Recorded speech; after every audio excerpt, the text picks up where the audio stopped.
Thank you for joining us and welcome to this virtual board meeting of the National Transportation Safety Board.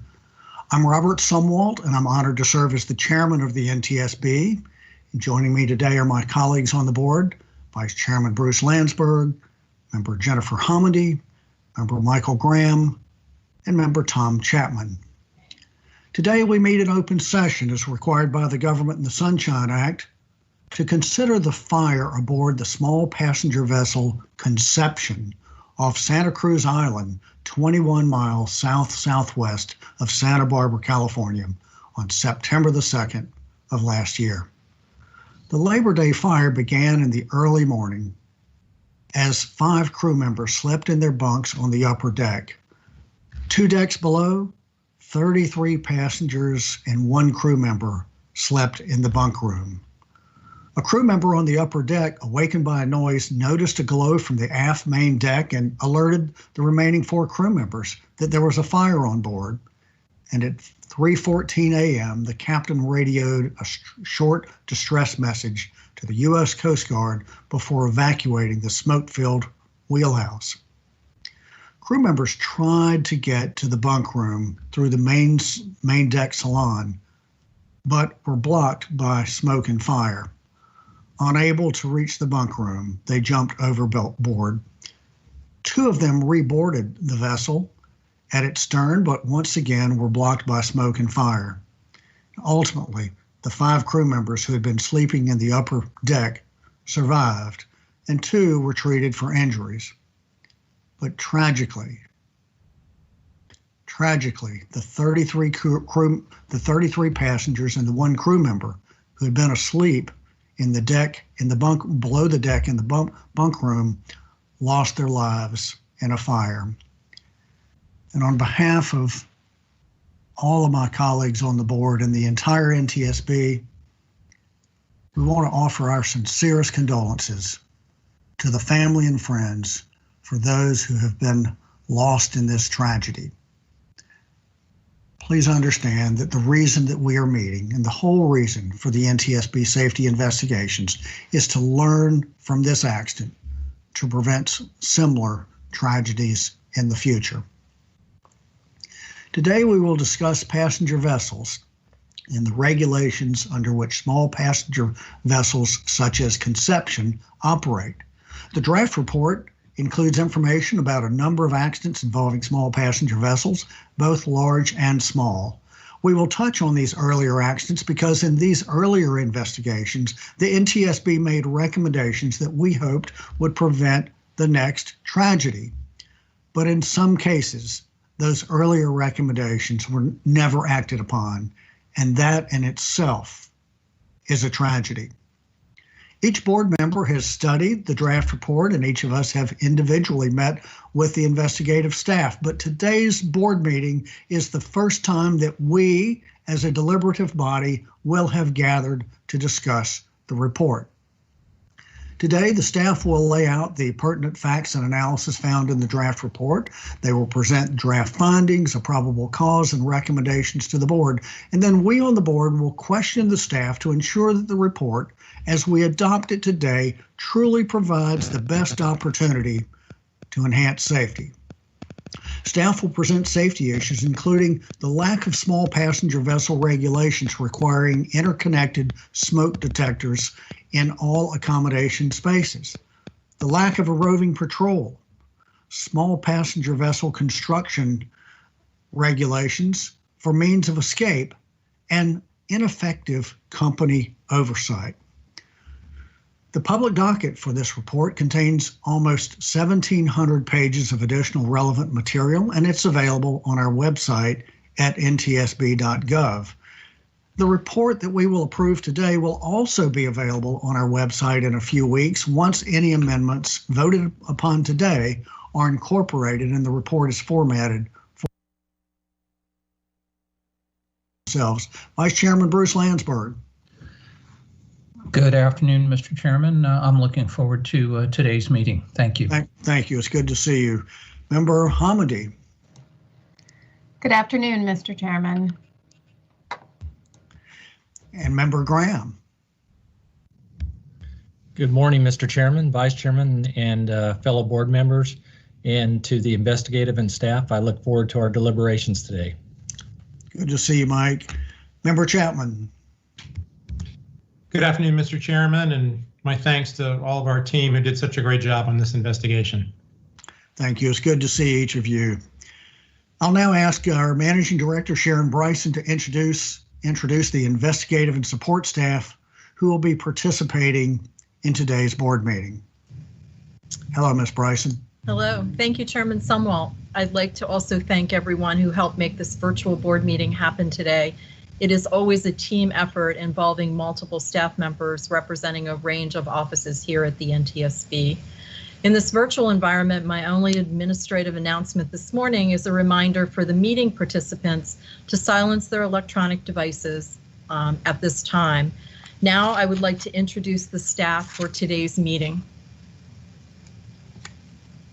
Mr. Adam Tucker is our investigator in charge. Mr. Joseph Paniotto is the Fire and Explosions Group Chairman. Marcel Muse is Survival Factors Group Chairman. Andrew Eilers is the Operations Group Chairman. Carrie Bell is the Human Performance Group Chairman. Bart Barnum is the Engineering Group Chairman, and Kristen Jeszelnik is the Report Writer Editor. Mr. Morgan Terrell is the Acting Director in our Office of Marine Safety. Liam LaRue is the Chief of Investigations for the Office of Marine Safety. Rob Jones, the Deputy Chief of Investigations for the Office of Marine Safety. Mr. Jim Sheffer is the Program Management Officer for OMS. Kathleen Silva is our General Counsel. Catherine Catania is our Deputy Director for the Office of Safety Recommendations and Communications. Mr. Jim Ritter is the Director of our Office of Research and Engineering. Scott Rainey is the Safety Recommendations Specialist in the area of Marine. And Dr. Mary Pat McKay is our Chief Medical Officer. The presentation will begin with an investigation overview by the investigator in charge, Adam Tucker. Adam? Thank you. Good afternoon, Chairman Sumwalt, Vice Chairman Landsberg, and board members. I would like to provide an overview of the events that took place on September 2nd, 2019. After being notified of this accident, Member Hamidi and NTSB staff arrived on scene the following day. Investigators and staff from these offices assisted with the on-scene investigation and the development of the draft report. I would like to acknowledge the staff noted here for their support during the investigation and report development. I would also like to acknowledge the staff noted here who produced this virtual board meeting.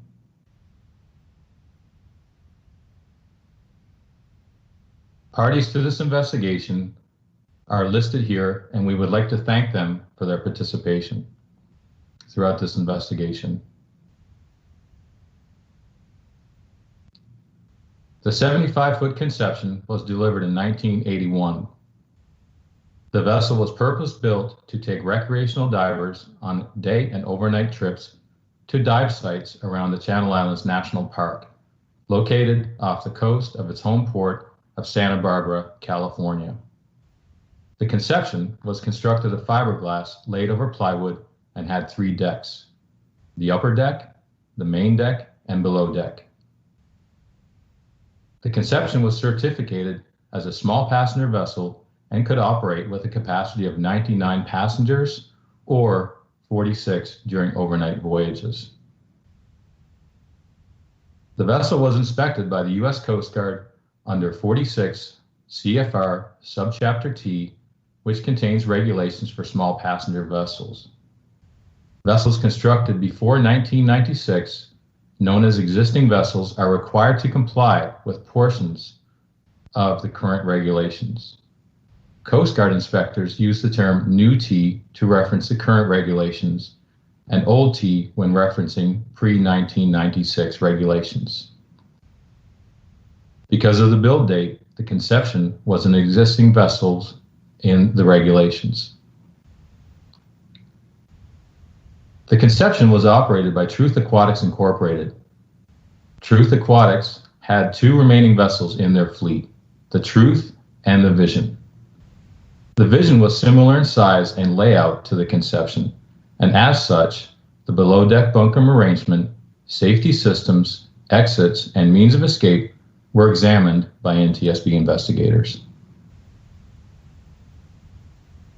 The upper deck of the Conception consisted of the wheelhouse, which had 2 crew bunks.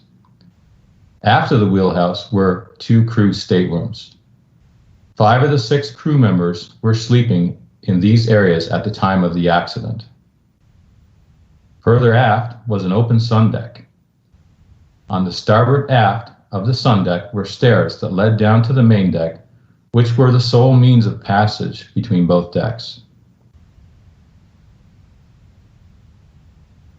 The main deck of the Conception consisted of an enclosed salon, which had tables, chairs, food service counters, and benches. At the forward part of the salon was the galley, which consisted of electrical cooking and refrigeration equipment. Forward on the starboard side were 2 stairways that led down to the below-deck bunkroom and shower room. Highlighted in yellow, at the aft of the salon underneath the food service counter was an escape hatch from the bunkroom below. The main entrance to the salon was through foldable doors. These doors were always kept open when there were passengers on board and provided access to the main deck aft. On the main deck, there were hatches to the below-deck engine room and lazarette.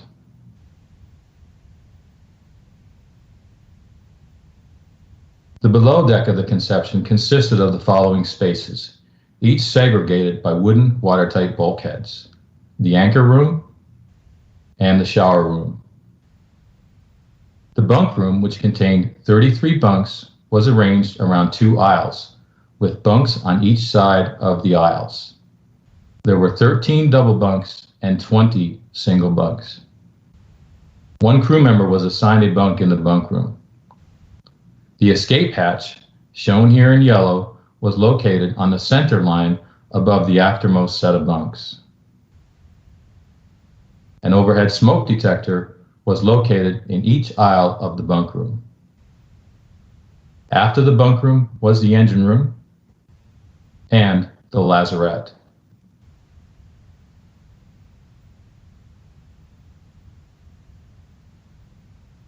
The Conception was on a 3-day dive trip to locations around the Channel Islands, California, over the 2019 Labor Day weekend.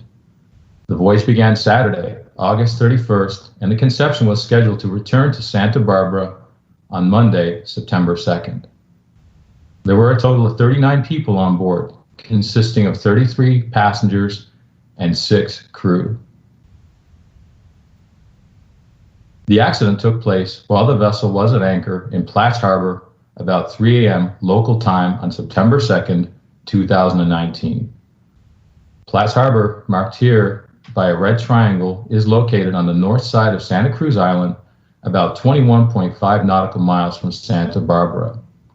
Weather conditions at the time were reported to be favorable, with little to no winds and smooth sea conditions. On the evening of September 1st, after completing a night dive, all passengers and crew went to sleep. About 1:30 a.m. on September 2nd, a crew member woke up and did some work in the main deck galley. Before returning to his bunk, he noticed the time as being 2:35 a.m. Sometime after 3 a.m., the same crew member heard a noise from below. He got up, exited his stateroom, looked aft, and saw a yellow glow emanating from below the sun deck. That crew member alerted the other crew that there was a fire on board. The crew found the salon to be engulfed in flames. At 3:14 a.m., the captain of the Conception made a mayday call. Crew members attempted to open the forward galley window, but were unable to do so. Access to the port and starboard fire hose stations were blocked by the fire. Crew members prepared and launched the skiff. The skiff was driven to a nearby anchored vessel, the Great Escape. After waking up the 2 occupants at 3:29 a.m., a distress call was made from the Great Escape to the Coast Guard. The Coast Guard was informed the Conception was fully engulfed in fire to the main deck. The photo on the right was taken from the nearby vessel and shows the Conception on fire. The Coast Guard launched response assets, including rescue boats and helicopters. At 4:27 a.m., the first Coast Guard response boat arrived on scene. At 4:55, firefighting efforts commenced from the harbor patrol boats. At 6:45, after water reached the burned out main engine exhausts, the Conception sank. None of the 34 occupants of the bunkroom survived. The Conception sank in about 61 feet of water, about 20 yards from the shoreline in an inverted position. The following day, recovery divers from police and federal agencies began recovery of victims and debris from the seafloor and the hull. 10 days after the Conception sank, the vessel's hull and debris were recovered and transported by barge to Naval Base Ventura County for examination. Safety issues that were identified in the fire on the Conception were lack of regulations for smoke detection in accommodation spaces on small passenger vessels, construction requirements for means of escape, lack of a roving patrol, and ineffective company oversight. Staff believes that weather and sea condition were not factors in the accident, and the use of alcohol or other drugs by the Conception deck crew likely was not a factor in the accident. This concludes my presentation. The Fire and Explosions Group Chairman from the Office of Research and Engineering, Joseph Panayiotou, will now discuss fire-related findings.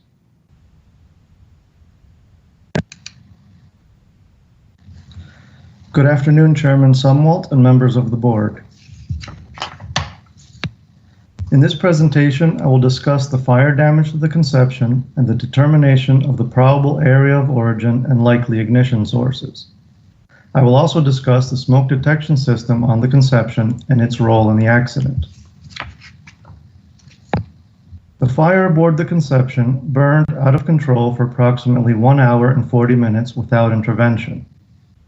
After the arrival of the first responders, the suppression of the fire took an additional 13 minutes before the fire was extinguished. Finally, the Conception sank and became inverted on the seabed.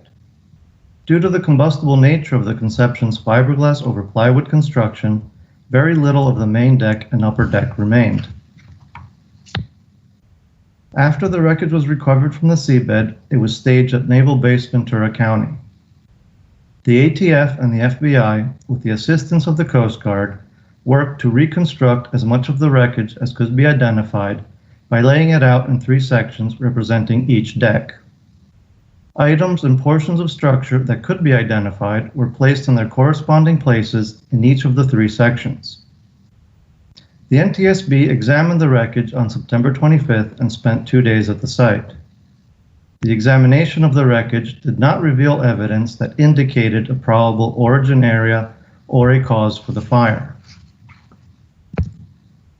Since no physical evidence was left that could lead to the determination of the origin area and cause of the fire, the investigation relied on the interviews of the surviving crew members and their description of the fire at the time they discovered it.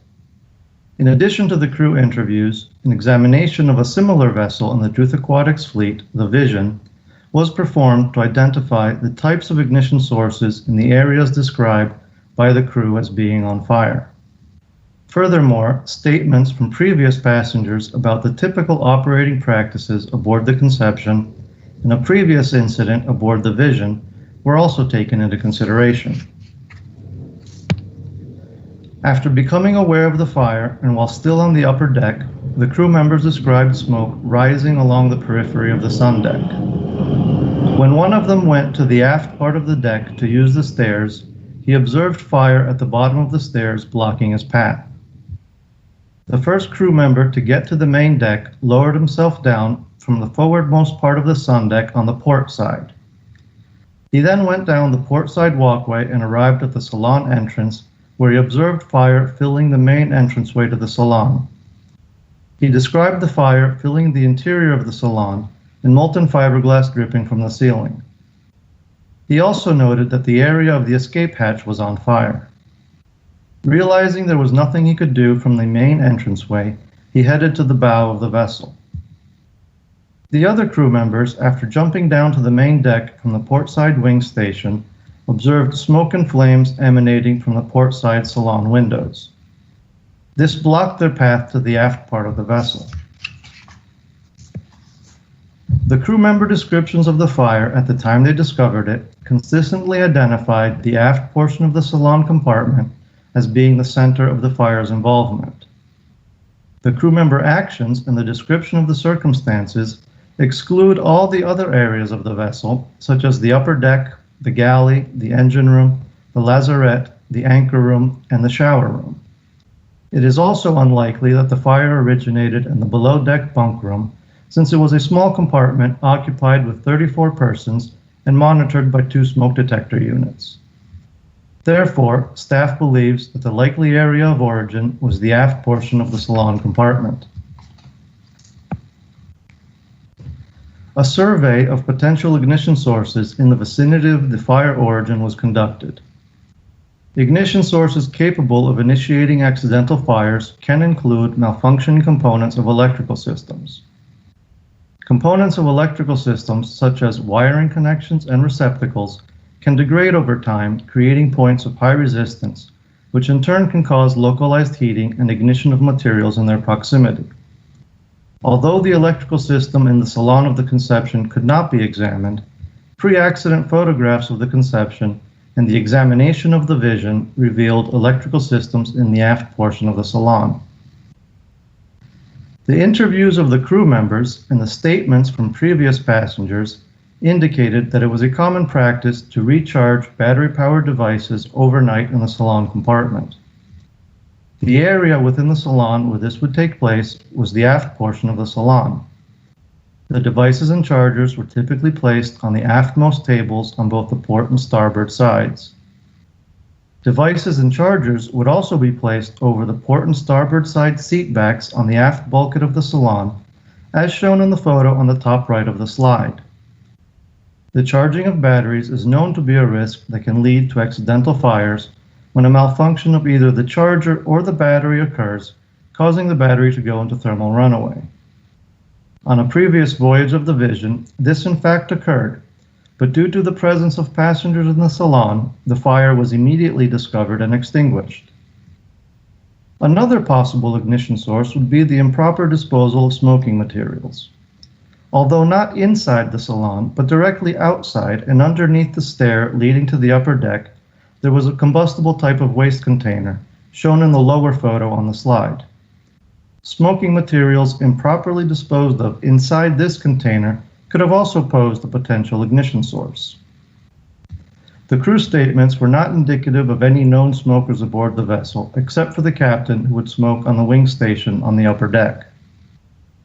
Since no physical evidence to identify a particular ignition source was found, the cause of the fire remains unknown, and the potential sources would include those just discussed. The statement from a crew member indicated that he was the last person in the salon and galley compartment of the Conception as he was preparing and cleaning up for the next day. He stated that before he went to the upper deck where he slept, he had looked at the clock on the wall and the time was 2:35 a.m. At some point after that, he was awakened from his sleep by noises from below. That is when he got up from his bunk and observed a glow aft of the sun deck. It is estimated that this was approximately 30 minutes after he was last in the salon. Based on the overall statements from the crew members, the fire was already very large at that time and had begun spreading from the salon area. Fire growth depends on the ignition source, the first materials to become involved, their orientation, and the space within which the fire is growing. Since some of these elements are unknown, the exact time of the ignition within the 30-minute period cannot be determined. The Conception was equipped with smoke detectors in the passenger bunkroom as required by the applicable regulations. Due to buoyancy, hot products of combustion, including smoke, accumulate mostly at ceiling level, forming a smoke layer which gradually thickens and extends downward towards the deck as the fire progresses. In this accident, for the smoke to reach the detectors in the bunkroom, one deck below the salon, a significant time would elapse, allowing the fire to keep growing undetected. By the time sufficient smoke could reach the detectors in the passenger bunkroom, the fire would have grown and made the salon compartment impassable. In 1996, new regulations for T-boats came into effect. Neither the pre-1996 or current regulations require smoke detectors in the salon or other accommodation spaces. Early detection of a fire is critical to occupant survivability. Had there been smoke detectors in all the accommodation spaces, then the fire would have been detected at an early stage. This would have allowed the passenger evacuation to begin before the fire would have blocked their escape. Staff has proposed a recommendation in this area. This completes my presentation. At this time, the Survival Factors Group Chairman, Marcel Muse, will make his presentation. Good afternoon, Chairman Sumwalt and board members. My presentation will cover the survival factors aspect of this accident. These elements include the means of escape, small passenger vessel regulations, egress effectiveness, and the Coast Guard and municipal emergency response. The Conception had two means of escape from the bunkroom, both of which led to the salon. The primary access was a spiral staircase in the starboard forward corner of the bunkroom. Anyone trying to escape the bunkroom with a fire in the salon would have encountered heavy smoke in the stairway and low visibility conditions. Had they succeeded in ascending the stairs, the main door to the deck and the windows would have been blocked by the fire and heavy smoke. The secondary emergency exit was a square escape hatch aft on the center line in the overhead. The escape hatch was accessible from both the port and starboard aisles by climbing into one of the top aftermost inboard bunks. This emergency exit opened into the aft part of the salon, where the fire was most intense. Surviving crew members reported seeing the whole area around the escape hatch ablaze before abandonment, indicating it was not an option for escaping the bunkroom. Staff believes the Conception bunkroom's emergency escape arrangements were inadequate because both means of escape led through the same space, which was obstructed by a well-developed fire. The Conception was designed to meet the regulations in place at the time of construction in 1981. As such, the vessel was required to have not less than 2 escape avenues from the bunkroom. There were no additional requirements regarding size, egress times, vertical access, or obstructions. Regulations for new vessels built since 1996, which did not apply to the Conception, require, among other things, an escape path to be a minimum of 32 inches wide. They also require escapes of a number and dimension sufficient for rapid evacuation, though rapid evacuation is not further discussed or defined. Although both old and new regulations require vessels to have 2 exits from an occupied space, spaced as far apart as practical, the regulations do not preclude having both exits lead to the same compartment, as was the case on the Conception. If the escape hatch had exited to a space other than the salon, optimally directly to the weather deck, the passengers and crew member in the bunkroom may have been able to escape. Staff believes Subchapter T regulations are not adequate because they allow for primary and secondary means of escape to exit into the same space, which could result in both those paths being blocked by a single hazard. Staff has made a recommendation to address this. Even if the bunk room escape had not been blocked by fire, there still may have been difficulties evacuating a large number of people through the hatch in a timely manner. The escape path through the hatch was not easily accessed because of the bunks below it. Passengers would have had to climb up a ladder onto the top bunk, crawl to the center line, stand, and then pull themselves up through the hatch. The configuration would have been challenging for anyone to navigate without practice, and would have been further complicated by low lighting and poor visibility. Further, it would have been extremely difficult to evacuate an injured or unconscious person through the hatch. The older regulations did not stipulate the size of escapes, egress times, or vertical access, or address the possibility of obstructions. Therefore, staff believes that although designed in accordance with the applicable regulations at the time, the effectiveness of the Conception's bunk room escape hatch as a means of escape was diminished by the location of the bunks immediately under the hatch. Staff has made a recommendation in this area. Investigators reviewed the reports completed by the coroner's office, all of which attributed smoke inhalation as the cause of the deaths. The bunk room ventilation likely continued to operate during the initial stages of the fire. Given that there was a fire in the space above the burning area, a ventilation imbalance, and that there was only one open exit, it's likely the bunk room filled with smoke. Coroner reports and diver video also documented that some of the passengers were wearing footwear, indicating occupants were awake and attempting to escape prior to being overcome by smoke. Those passengers who were awake would have likely awakened the other passengers before they attempted to escape the bunk room. Staff believes that most of the victims were awake but could not escape the bunk room before all were overcome by smoke inhalation. The fire was already well developed when the captain made his distress call. The Coast Guard responded with helicopters, a patrol boat, and 2 small boats, one of which ferried fire department, advanced life support personnel, and equipment. The first boats covered the 27 nautical mile distance at night in about 50 minutes and found the Conception completely engulfed in fire. They searched for survivors in the water and along the shore and treated the injured crew members aboard the Drake Escape. The first search and rescue helicopter arrived about the same time. Municipal fireboats and a commercial salver followed and had the fire knocked down 13 minutes after their arrival. Staff believes the emergency response by the Coast Guard and the municipal responders to the accident was appropriate, but was unable to prevent the loss of life given the rapid growth of the fire at the time of detection and the location of the Conception. This concludes my presentation. The Operations Group Chairman, Andrew Ehlers, will now discuss operational matters. Good afternoon, Chairman Sumwalt and members of the board. In my presentation, I will discuss the operations elements of this accident. These elements include the following: the lack of a required roving patrol, the lack of verification of this requirement, and the need for safety management systems for small passenger vessels. Small passenger vessels are required to have a suitable number of watchmen to guard against and give alarm in case of a fire, man overboard, or other dangerous situation.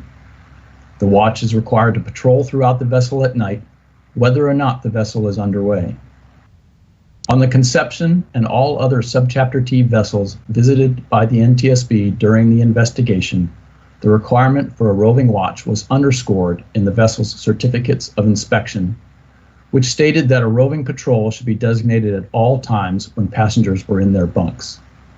Former captains of the Conception and other Truth Aquatics vessels, as well as owners and operators of other dive vessels in Southern California, all stated that they were familiar with this requirement.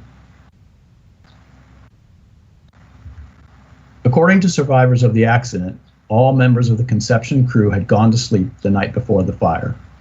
No roving patrol was assigned.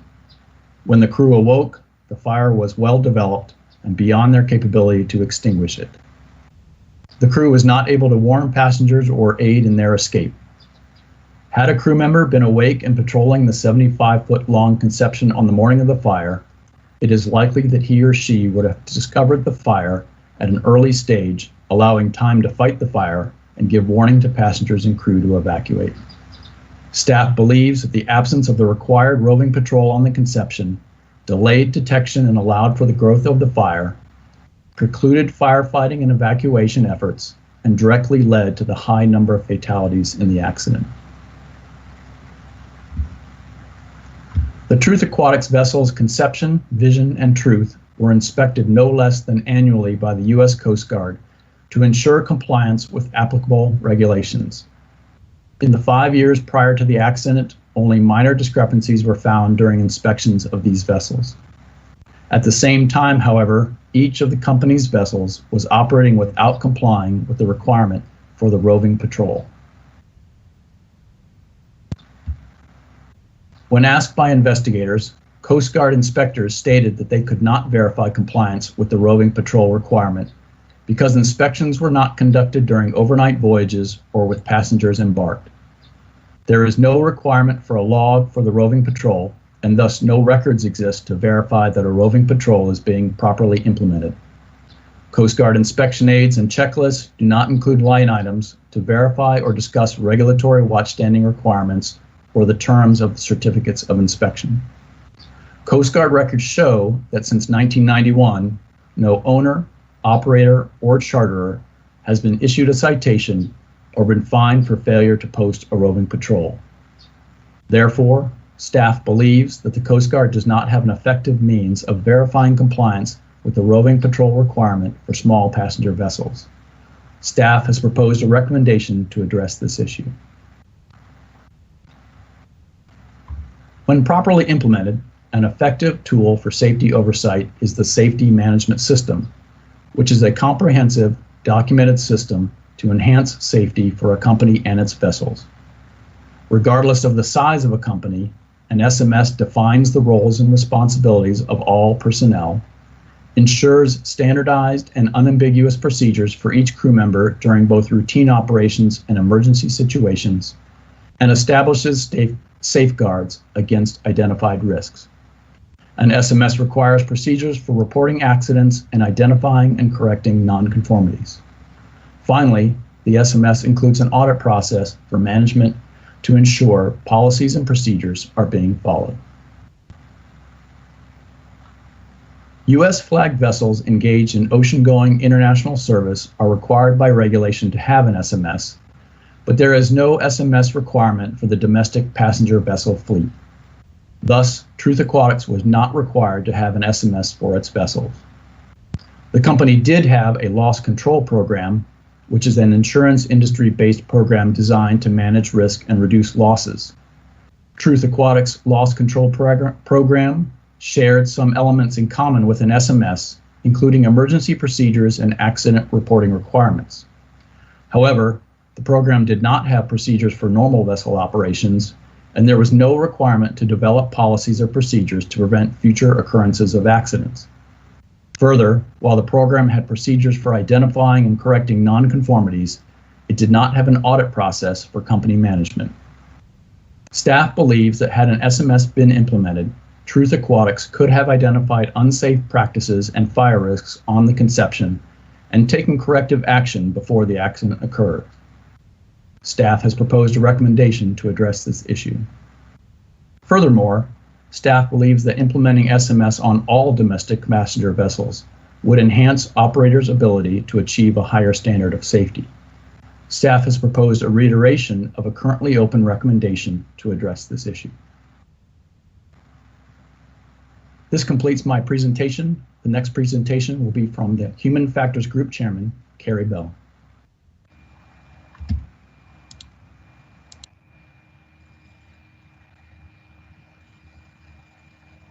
Good afternoon. In my presentation today, I will discuss the human performance elements of this accident.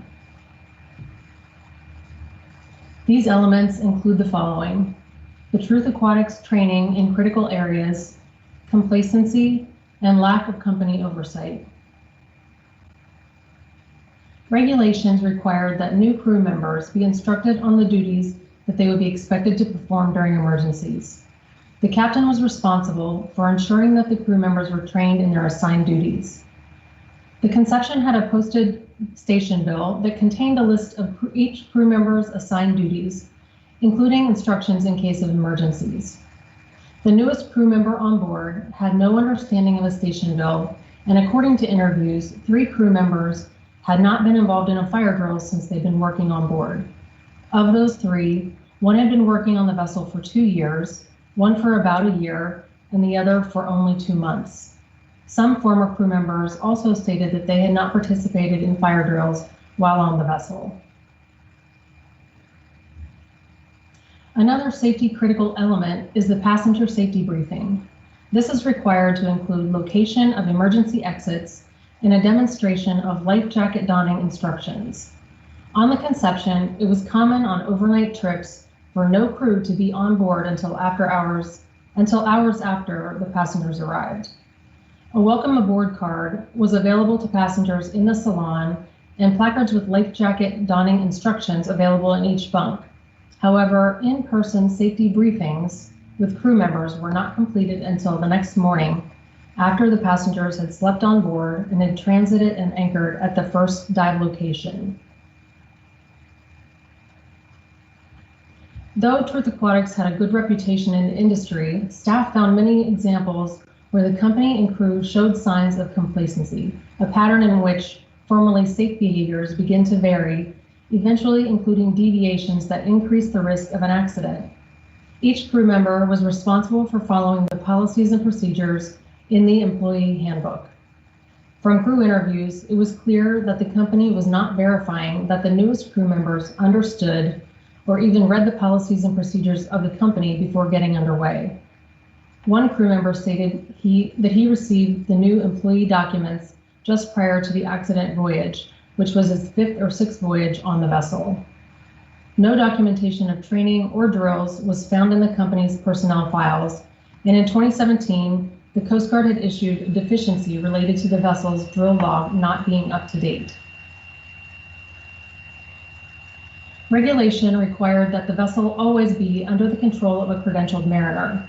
The captain and the second captain both were credentialed mariners, and when the captain needed a relief, the second captain took the helm. However, it was discovered during interviews that deckhands had also been assigned helm watches at night when other crew members and both captains were asleep.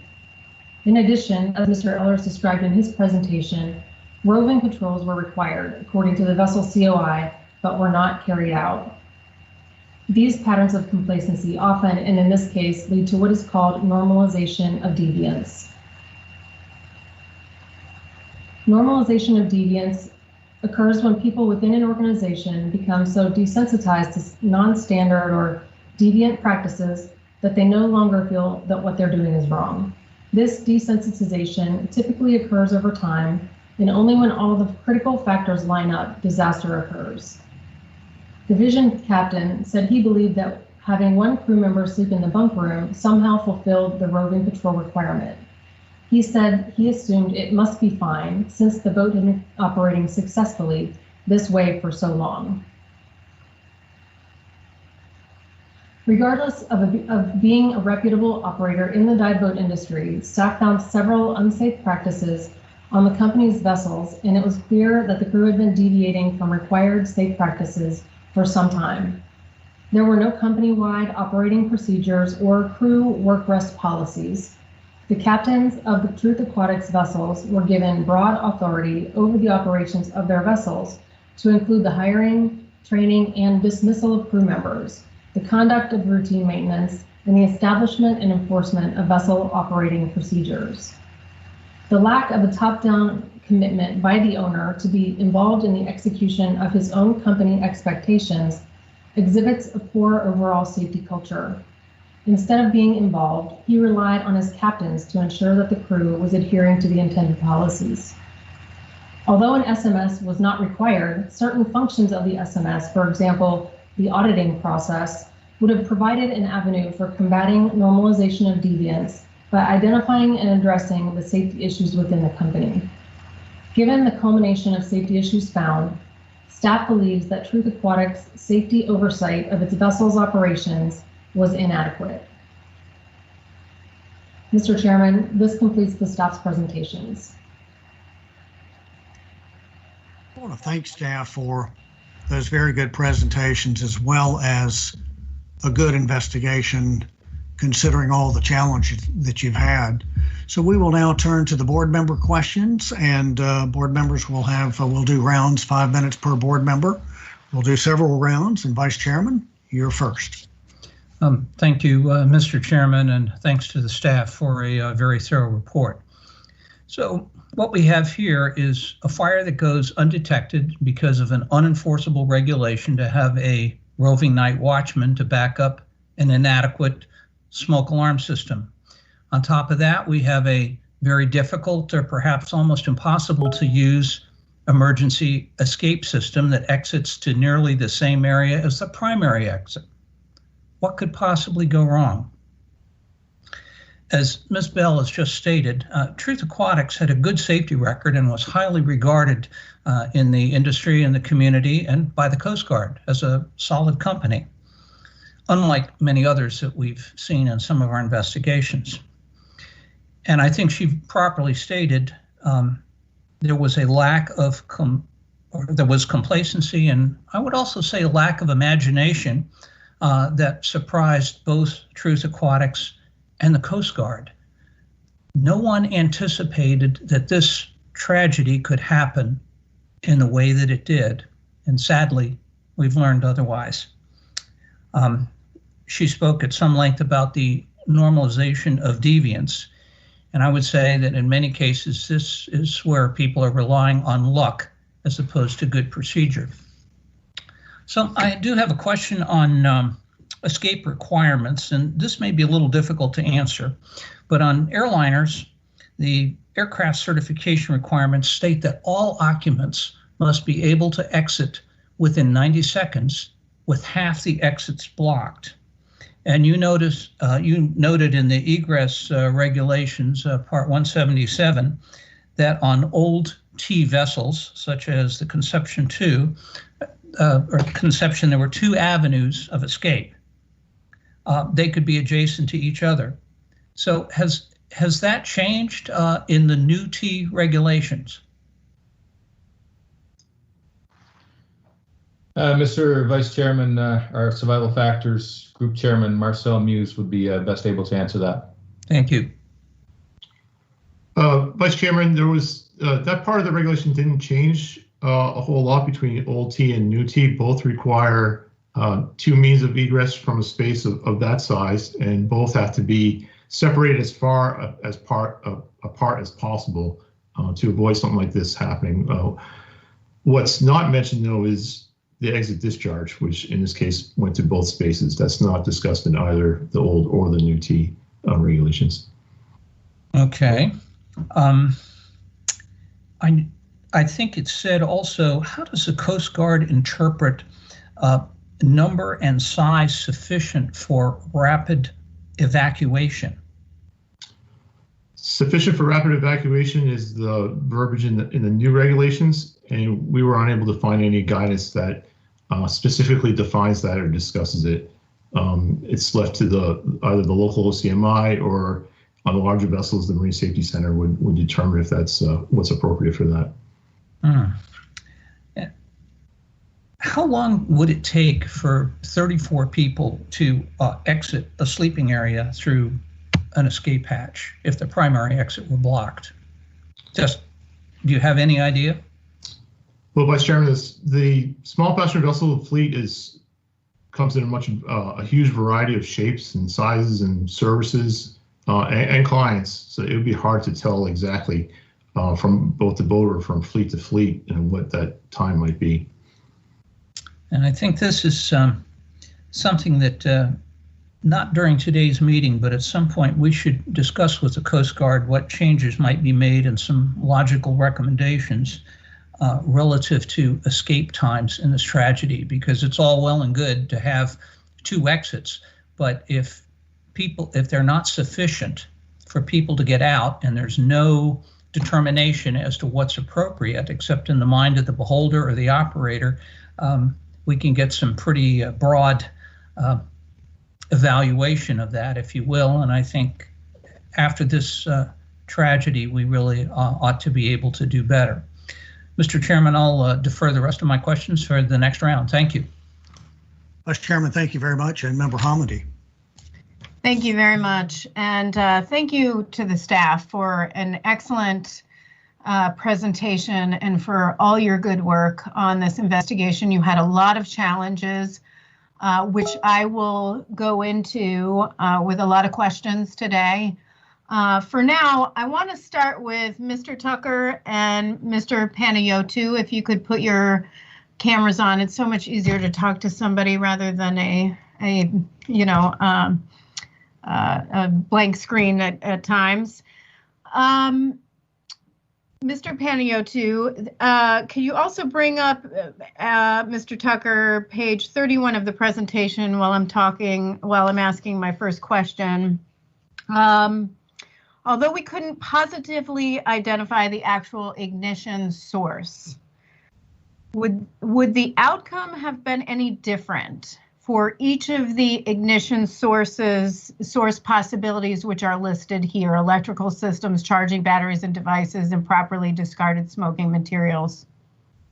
Member Hamady, no, I do not believe that the outcome would have been any different. The circumstances that allowed the accidental fire to go undetected really did not rely on what actually started the fire. Any fire, regardless of the cause, if it goes undetected, will result in the same situation, especially if it happens to be in an area that blocks the escape path. Well, and I think that's a key here. I think a lot of people some people may walk away and say, well, I wish I knew what the ignition source was, but the key here is that the focus should be on that conditions were present that allowed the fire to go undetected and to grow to a point where it prevented an evacuation. Those are the safety issues that we need to be focused on, because these ignition scenarios that could have occurred with any of those, and there'll be fires in the future. So would you agree with that? Yes, I would. The focus should be on how do we detect these fires and prevent them, not so much what started the fire, because there will always be accidental fires. Unfortunately, true. Mr. Tucker and Mr. Panayotou, I'm going to have more questions, so don't go away. Mr. Tucker, in a statement to the Coast Guard, the first galley hand said he remembered plugging in his cell phone at night and seeing sparks. Is there any more detail to this? Thank you, Member Hamady. No, there's not any additional detail. Unfortunately, we were not able to interview the first galley hand that had provided that in a statement to the Coast Guard. Why? While we were on scene, we were able to interview 3 of the surviving crew members. However, after that, once the intent to pursue criminal investigation to this matter, NTSB investigators were prevented from interviewing both the first galley hand and the master of the vessel. And I have a lot of questions on that as we go through here, and I'll circle back to that. But I do want to go back to the charging issue real quick. In reading the interviews, can you describe, Mr. Panayotou, what was stated by those we were able to interview on what these charging stations look like? How many devices?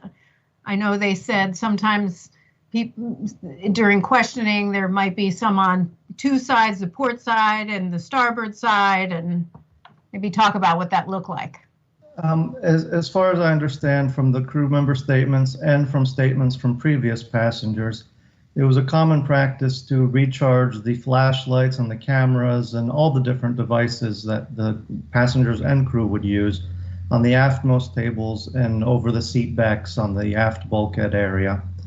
So that was pretty typical. What exactly was plugged in on the night, we don't know exactly, because it was a normal practice and the crew members didn't take stock each time as to what was plugged in and exactly where.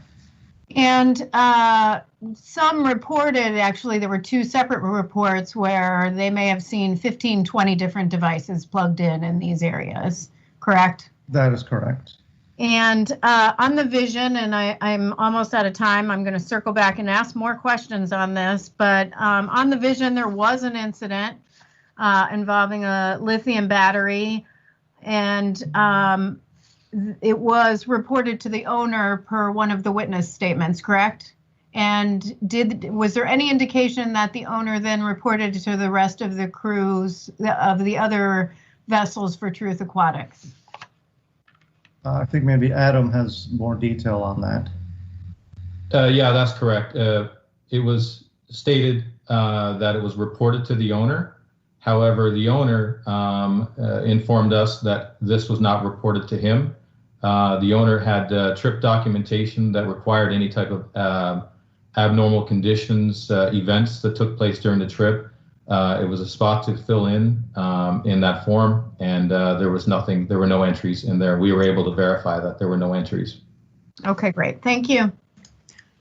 Member Hamidi, thank you very much. And Member Graham. Thank you very much, Mr. Chairman, and I want to thank the team for the great job at the investigation and the report. I'd like to thank Member Hamidi for the great lead-in, because I want to talk about that other fire on the other boat that Truth Aquatics owned. You identified that one of the most likely ignition sources for the Conception fire was the unattended batteries being charged. And prior to Conception fire, there was a fire aboard the Truth Aquatics boat, the Vision, in October 2018. What was the cause of that fire? Member Graham, I can answer that. That fire on the Vision on 2018 was caused by a lithium-ion battery that was in a charger left unattended overnight.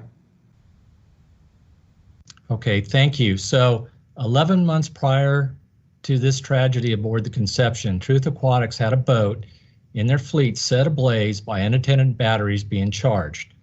Luckily, 2 of the passengers caught it and they quickly extinguished the fire. According to the captain of the Vision, I believe he was a relief captain at that time, who did he notify of that fire again? I believe he said he notified the other captains for that particular fire. It was a small fire that was extinguished by 2 passengers. Okay, so, and I believe he said he actually notified the Truth Aquatics owner at the time too, is that correct? Yeah, that's correct. Yeah, so he notified 2 people of it, of the battery, unattended battery charging fire. I'm looking into the documents here, and actually I see that Truth Aquatics actually has what they call a loss control program.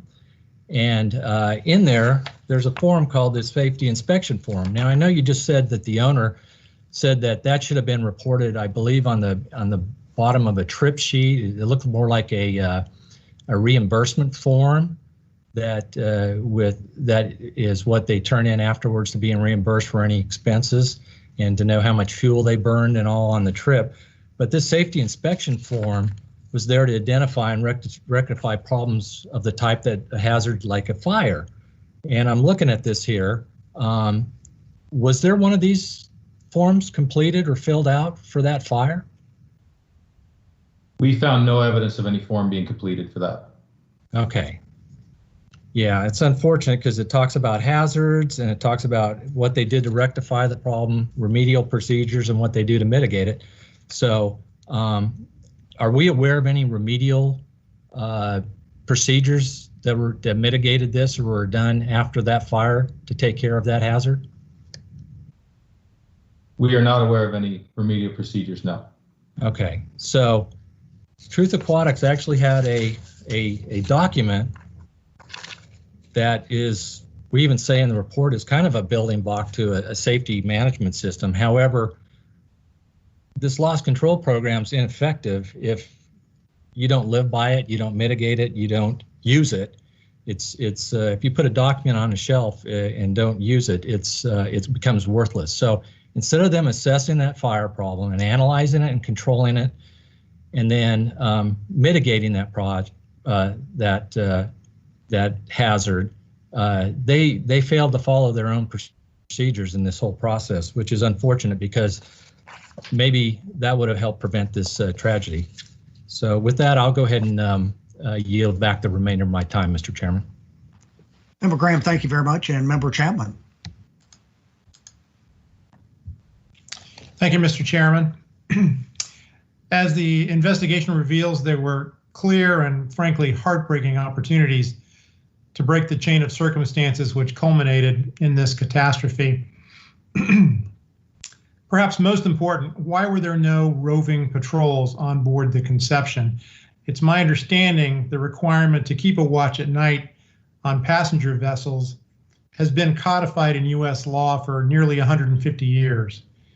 The requirement appears in statutory law, it's interpreted through Coast Guard regulation, and it's incorporated into the certificate of inspection for vessels such as the Conception.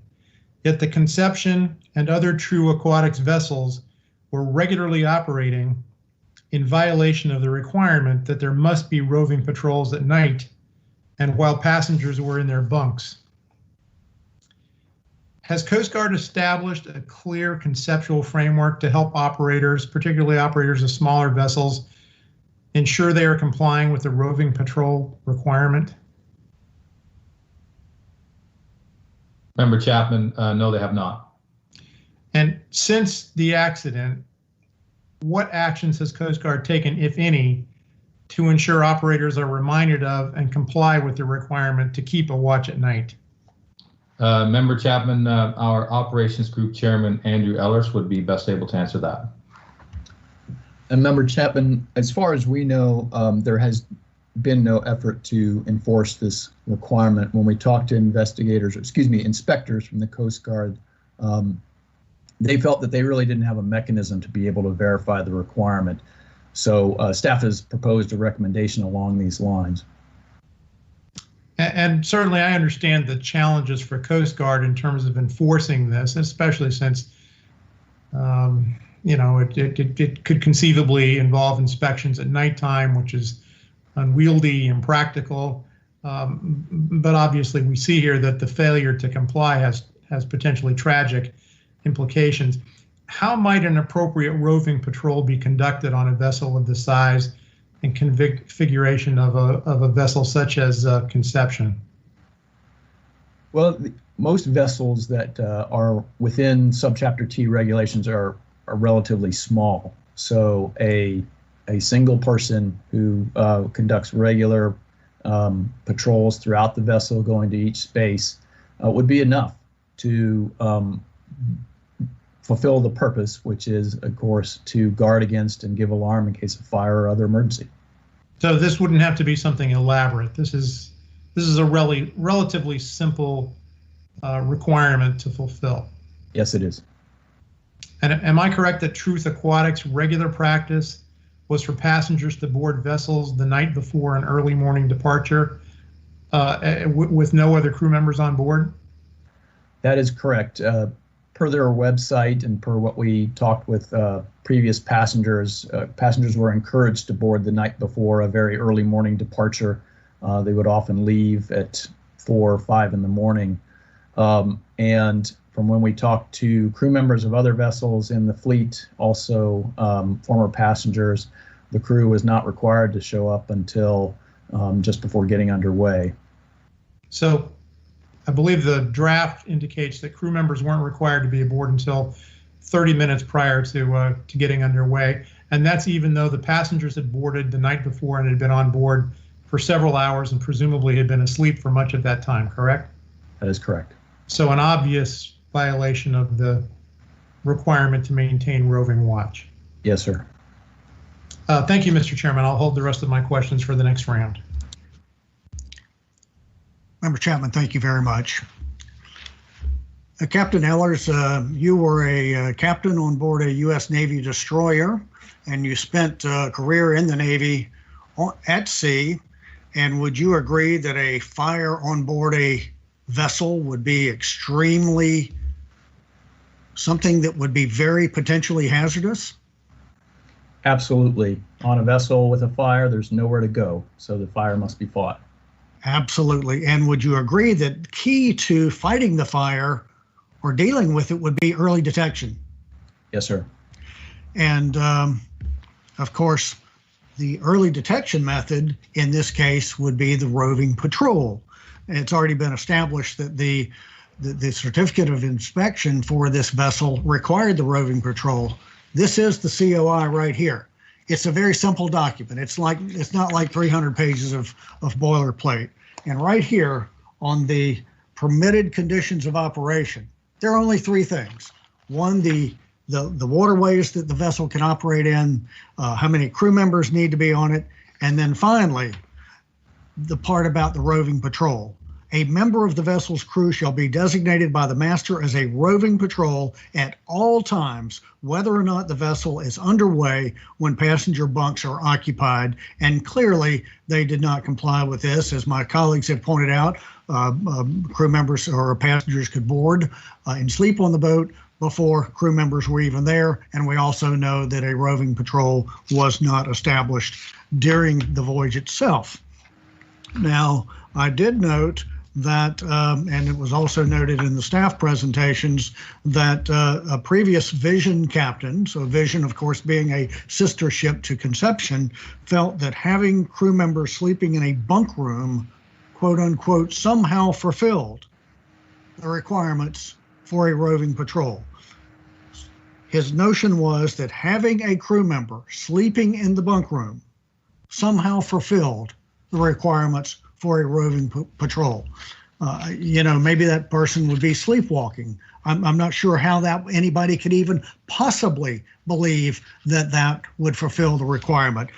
Just for fun of it, I looked it up in the Merriam-Webster dictionary, and the definition of roving means that not restricted as to a location of concern, capable of being shifted from one place to another, and mobile.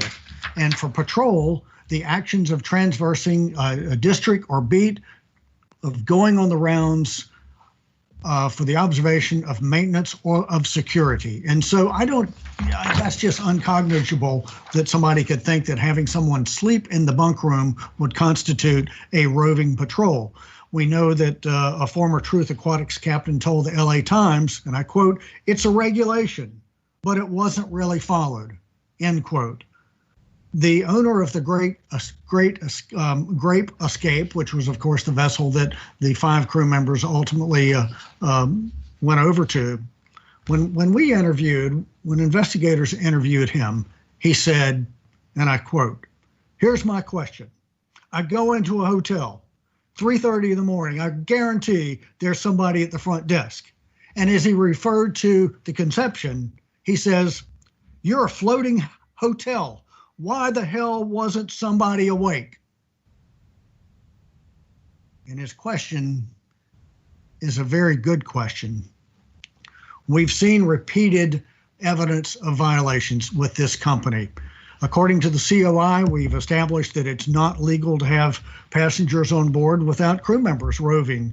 Is it legal to delay conducting a safety briefing until the vessel has been underway for 4 hours? Is that legal?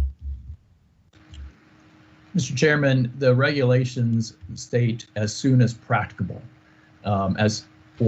prior to getting underway or as soon as practicable. Staff believes that the delay that happened, the 4-hour delay, was not within the intention of the regulations. Yeah, they cast off at 4 in the morning, 4:04 in the morning, and they conducted the safety briefing, I think, at 8 in the morning. So by what you're saying, that's not acceptable. We've already pointed out that they had on occasions, they had a deckhand operating the vessel while the other crew members, including the captain and the second captain, were asleep. That happened on the Conception. That's not legal. And I am out of time, and so I will continue. But the line of questioning that I'm trying to make here is that we've got one deviation for procedures after another. And as Carrie Bell said, that's the normalization of deviance. I'll pick this up later, and we'll go for the second round. Vice Chairman Landsberg. Thank you, Mr. Chairman. It was noted in the report that after the Coast Guard and the U.S. District Attorney decided to pursue criminal charges, NTSB access to crew and critical documents was greatly diminished or, in fact, eliminated. Could you explain how you managed to get around those constraints? Yeah, Vice Chairman, thanks for the question. And That's correct. While we were on scene, a search warrant was served at Truth Aquatics, which had recovered numerous documents and items from both the office and the vessel, both the sister vessel, the Vision and the Truth. After that, the vessel owner, who was a party to this investigation, was not able to provide us anything, basically because everything had been taken and seized. However, although it took some time, we were able to access certain documents, the documents that had been taken, that was provided to us in February of 2020. So we were still able to get access to the materials and documents, and so it didn't affect the overall accuracy of this investigation and the issues. Okay, so, but it did delay us somewhat to be able to get to everything that we needed to get to. Is that correct? That is correct, sir, yes.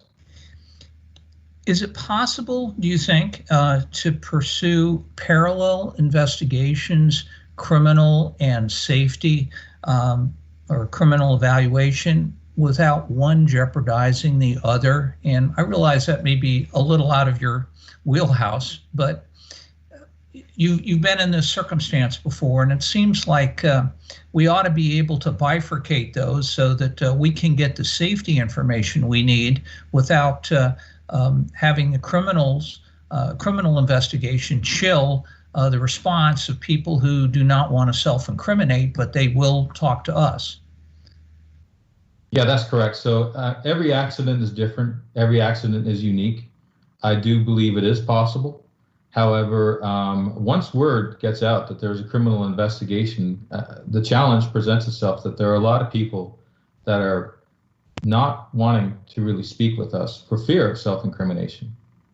And as mentioned earlier, it does delay in gathering of documents, materials, that evidence. And there's certainly time that is lost in the providing of that material as well, as we saw with this case. Okay, well, thank you very much. Mr. Chairman, I'll yield back the balance of my time for the next round. Thank you. And you're quite welcome. Thank you very much. And Member Hamady. Thank you very much. Just one quick follow-up to my last round of questioning and Member Graham's question on the safety inspection form.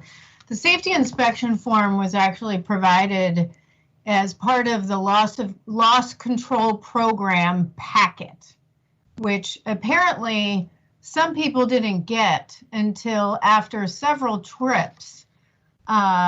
Some crew members didn't get until after several trips with Truth Aquatics. So you actually have to have access to an inspection form to be able to know to fill it out. But with that, I want to get to the escape hatch a little bit.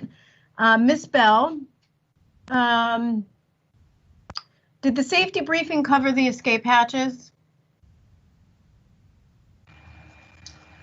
The safety briefing they had the first day, or are you talking about the placards and Safety briefing that they had. That the crew gave? They did say that they did an abridged version of the safety briefing, but I believe that they did cover that. Okay. And others had reported it's normal to cover the escape hatches and the safety briefing on other trips, which in my opinion should have occurred before anyone got on board that vessel, including the night before. That's correct. So the night before, when the first night they got on board, they did not have the safety briefing that included the escape hatches. That occurred the next day. And when they do the safety briefing and include the escape hatch, where do they show them that portion of the briefing? Do they actually take them down into the bunk room and show them the emergency escape hatch and how to access it and where it goes out to? They typically stand in the salon right where the emergency hatch is located above.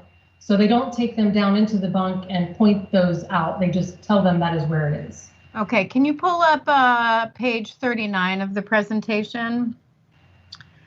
So they don't go in the bunk room, which is on the left here. They actually stand up in the salon and point to the hatch. So do you think it's reasonable to assume that anyone would really understand where it is and what to do if you're just pointing at a piece of plywood on the second level? I would think that would be difficult. Yeah. Was there any thought by the company on who to put in the bunks, in the bunk room near the hatch?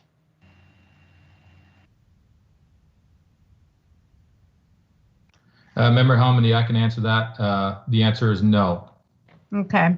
And I ask that because when I'm in an emergency exit row on an airplane, if I, put 2 kids next to me, if I put my daughter next to me and an even younger child, the flight attendant is going to say something. And so the flight attendant's also going to ask, are you able to assist in an emergency evacuation? Is that a question anybody asks before the end of the safety briefing or while on board? Member Hominy, staff found that there was no evidence of that question being asked of anybody. Okay. And how many people, according to the Certificate of Inspection or COI, could be on this vessel?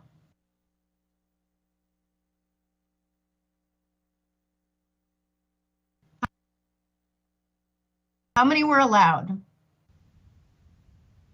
I can answer that, Member Hominy. For the certificate of inspection, the total number of passengers for overnight was 46, and the vessel may carry up to 99. That's just during day trips, not overnight. And 99 plus the crew for a total of 103. That is correct. So even if the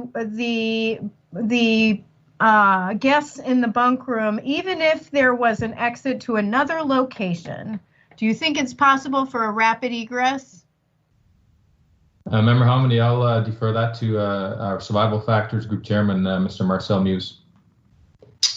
Member Hominy, this arrangement would have been challenging for any number of people to get out in a fire or with smoke or any emergency where people become disoriented and have to climb through that hatch. Yeah, and if Mr. Chairman, if you'll allow me just a little bit more time, I just want to show that escape exit one more time, because I did go on the Vision and we turned the lights off because it would be dark. It would be smoky at that point. There would be some emergency lighting, but I think it would be very difficult to see given what is there. You have to go up the ladder, across the bunk, and while it may look, you might easily be able to fit there, you actually have to, and I'm 5'4", I'm not a big person. You know, I had to flip on my back and push the escape hatch up. Another NTSB staffer, Eric Strickland, was with me. He's a foot taller than me. It's not an easy to escape area. And so I would say rapid egress would be very difficult. So I'm going to ask one more question, and that's, did anyone, whether it was the owner, the Coast Guard, because this vessel goes back to 1980, did anyone say, hey, that might be a bad idea? We have no evidence that there was any plan review that said one way or the other. We do know, other than one piece of paper that said the initial inspector had to crawl through every egress and make it work. Thank you very much, and thank you, Mr. Chairman, for allowing me a little bit of some leeway there. That's good. Thank you very much, Member Hamidi, and you answered or asked a lot of questions that I think we all had. So thank you very, very much.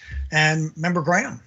Thank you, Mr. Chairman. I want to go back to the safety briefing really quick. We talked about it happened hours after they had boarded the boat, slept on the boat, proceeded out to the first anchor spot, and then they were briefed. During the course of the investigation, did the Coast Guard say anything about when the safety briefing was given, when that was found out? I think you're muted. I apologize. I will defer that to our operations group chairman, Mr. Andrew Ellers. Yes, sir. No, we did not get any feedback from the Coast Guard. We did not ask the Coast Guard directly that question, but we did not get any feedback from Coast Guard on that. Okay, thank you. I know the new T regulations state that a safety briefing card can be used instead, and I think they had a pamphlet, but that had some safety information on it. Obviously, it didn't have like EMER exits and things like that on it, but it does state in there that an abbreviated announcement must be made prior to getting underway if you use a briefing card. Was any announcement made before getting underway? We don't believe there was an announcement made because all the passengers were asleep, and the vessel got underway and proceeded immediately across the ocean. Thank you. I appreciate that. I'd like to switch over to talking about the salon area and the smoke detectors. In the presentation, you say the likely source of the fire was the aft portion of the salon. We know there wasn't a smoke detector in the salon, but was there any other kind of detector in the salon? Member Graham, there was a heat detector in the galley above the griddle. Above the griddle. And when would that detector go off?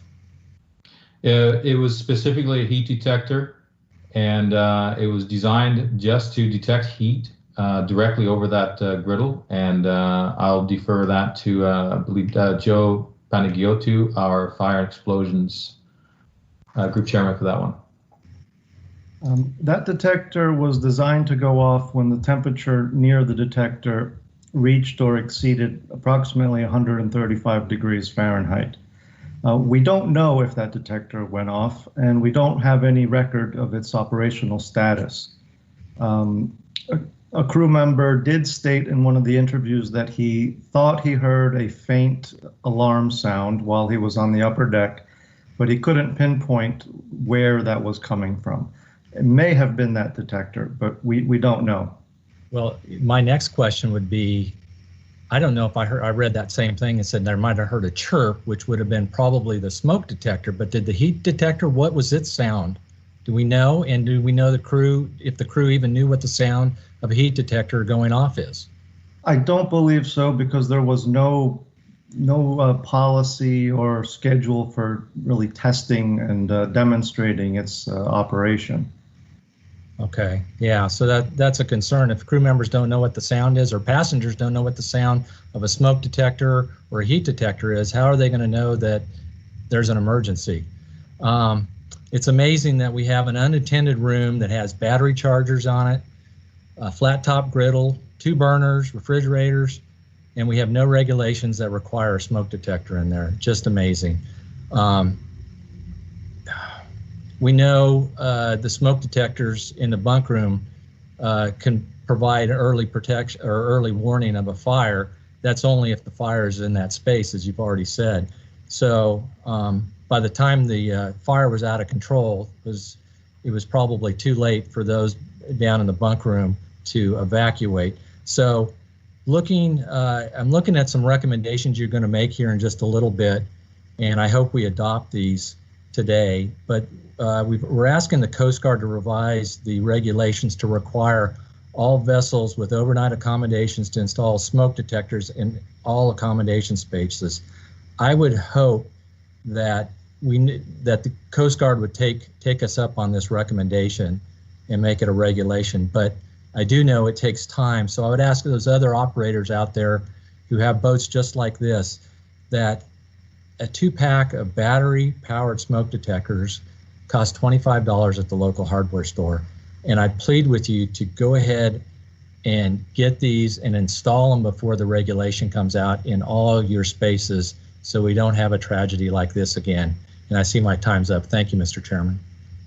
Well, welcome, Member Graham and Member Chapman. Thank you, Mr. Chairman. I have some questions about batteries, and I recognize that unattended charging of batteries couldn't be definitively established as the ignition source. Nevertheless, the circumstances of this accident highlight the danger of unattended charging of batteries. The draft report indicates the Coast Guard issued a marine safety information bulletin shortly after the Conception fire. And as one of the various recommended actions the Coast Guard bulletin includes, one of those recommendations is, and I'm quoting, limiting the unsupervised charging of lithium-ion batteries and extensive use of power strips and extension cords. And of course, that's the circumstances that I think the investigation indicates was a factor, a potential factor in terms of the ignition source for this fire. So my question is, are there existing Coast Guard regulations which apply to how or where batteries should be charged on board passenger vessels, or under what circumstances battery charging should be limited?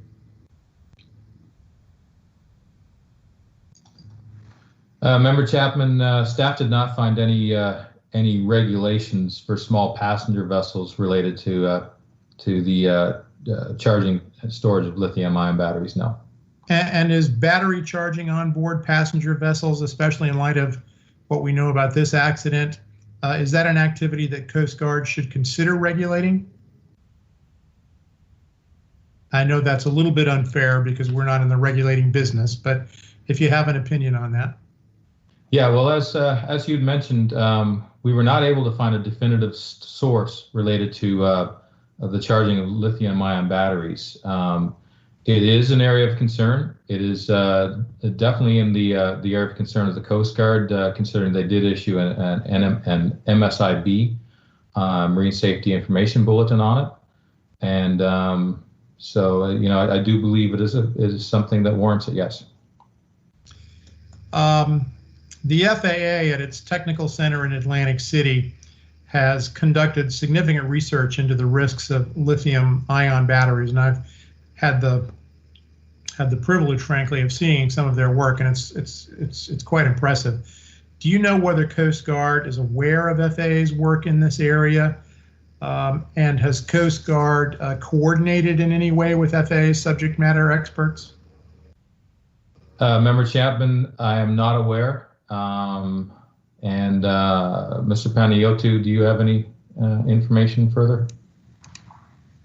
No, I don't know if there has been any coordination, but some of those risks are slightly different. The FAA does look a lot at the bulk carriage of batteries, and that hazard is different than the singular or multiple personal devices that may be found charging on a vessel. So they're slightly different hazards, but I don't know if there has been any coordination between the two.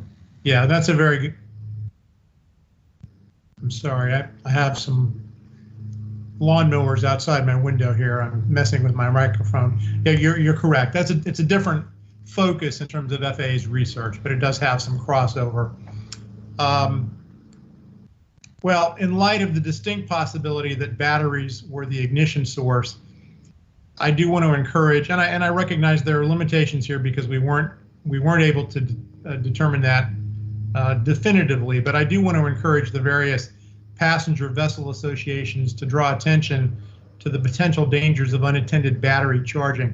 If they haven't done so already, associations, I believe, should share the circumstances of the Conception accident with their members and encourage them to limit the unsupervised charging of lithium-ion batteries and the extensive use of power strips and extension cords. And we saw that frightening photo, frankly, which is part of the presentation, which I think illustrates clearly why this is a concern. Thank you. Member Chapman, thank you very much. I want to follow up and continue the line of questioning that I had earlier about how well Truth Aquatics adhere to their own procedures. And we started on that line of questioning, and then my time ran out. So let's continue along that line. A question is, well, really a statement is, as I understand it, the second captain, the first deckhand, and the second galley hand told investigators that they had never participated in a fire drill. Now, bear in mind that the deckhand had been on Conception for around 10 months, and the second galley hand had been there for about 2 years. So according to U.S. Coast Guard regulations, should these life-saving drills have been conducted by these crew members? Mr. Chairman, Operations Group Chairman Andrew Elders will answer that. Thank you. Mr. Chairman, the regulations don't give a periodicity for how often the drills should be done. I believe it says regularly. So given the length of time that the second galley hand and the first deckhand had been on board, yes, those drills should have been run at some time during their time on board. So there's yet one more data point of how Truth Aquatics was really running, despite the fact that everybody felt they were the safest boat on the in the water. Truth Aquatics had a loss control program that stated that training records were required to be kept in the company's shoreside office. What did you find out about the company's about the training records? We found no training records pertaining to the crew. We do know that the company conducted regular CPR and first aid training, but other training records were not kept. And the reason they weren't found, according to the owner, was because the records were kept where? On board the vessel. On board the vessel, whereas the requirement was they would be kept in their on their shoreside office. Regulations require that a PA system be audible in passenger accommodation spaces. What did your investigation reveal about the likely status of the PA on board Conception? We found, I believe on the Vision, that the PA system had been disconnected in the berthing area so that the reason given was that so that people sleeping in that area would not be bothered by routine announcements. We don't know what the status was on the Conception, but it's certainly possible that it was also disconnected. Yeah, so on the identical sister ship, it had been disconnected. And isn't it true that that in a prior Coast Guard inspection, the Coast Guard inspectors did find that the PA system in the bunk room for Conception had actually been disconnected? Did I read that correctly? Yes, I believe that's correct. And finally, we know and we've established that the COI required a roving patrol. And I list each of these deviations to really paint a picture. There's a data point here and a data point here and a data point here, one after another. And there's a grim picture. It's a picture of a charter boat company that repeatedly disregarded its procedures. And most critical of those deviations, in my opinion, was the failure to require a roving patrol, because that, in my opinion, contributed to the high loss of life. It's also a picture of a calm Pacific Ocean on Labor Day morning in the pre-dawn hours, where the ocean is illuminated by the bright glow of a fire on board the Conception that unfortunately claimed 34 lives. It's a very grim picture. And so Carrie Bell talked about the normalization of deviance. That's where you start deviating from this and this little one and this little one. And before long, there's a lot of deviations that mount up to a very large thing. So I'll yield the rest of my time. We will go into the third round, and Vice Chairman Landsberg. Thank you, Mr. Chairman. This is probably for Mr. Muse. We've been talking a lot about the escape hatches and so forth, and I think Member Homendy very eloquently described the difficulty of this particular hatch.